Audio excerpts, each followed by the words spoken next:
Fox Wilmington. Well, Thursdays on the broadcast set aside to chat with a local physician or medical professional. Today we're joined by Dr. David Hill. He's a pediatrician with Cape Fear Pediatrics. Dr. Hill here to talk to us about the holiday season and kind of how it can affect our children's health. We were just talking off camera about how we've got strep going around at the house. But first I want to say you have definitely raised the game when it comes to clothing attire. My white coat was dirty. Well, I was so going to say, most of the doctors come in with the white coat. So you got to step up your game now. The bar has been set.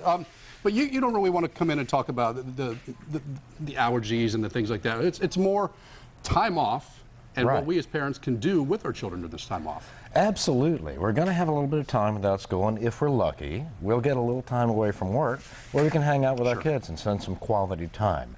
And so how we do that over this time can affect their development, can affect their emotional state. What do our kids want? Even when they seem to be rejecting us, they still really want our attention. This is a great chance to give them our attention on our terms.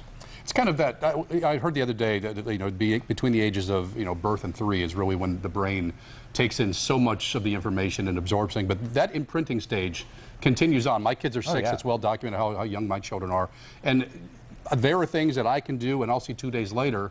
They're mirroring that. So right now is that perfect time for us to spend time together and show those habits. Absolutely. And one thing that I concentrate on, one of my professional areas of concentration, is media.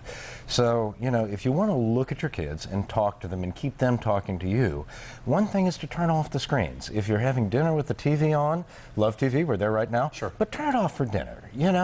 Make the dinner table a screen-free zone. And that means putting away your own phone as well, right? So if you got kids who are, playing their Nintendo DS at dinner or what, and you're checking your email at the same time, you're not modeling for them. So take some time, make bedrooms screen-free, make the dinner table screen-free. Take a moment, actually engage your children and find out what's going on. A fun game you can play is the high-low game. You know how you get your school-age kids. I've got kids at home now ranging from 9 to 15. How was your day at school? Okay.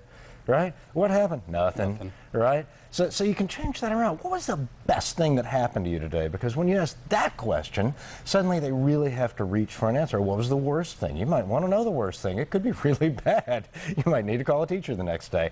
If you don't ask questions in that way, it's really easy to get, nothing.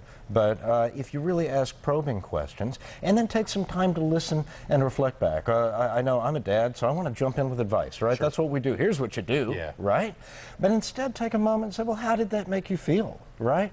Or reflect back what you heard. It sounds like you're really proud of yourself in that moment. Tell me about that. And that keeps that conversation going.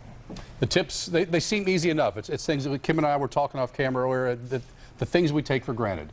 But this time of the year, when you are able to become a family as one, just really enjoy it. Really enjoy it and let those kids and set good examples for them. This was one of those lighter sides of the Medical Minute. But again, I always say, if you have medical questions, don't call me in the newsroom. Don't send me an email. I usually say talk to the guy in the white coat, but talk to the guy now in the very nice coat. Colin, what you got?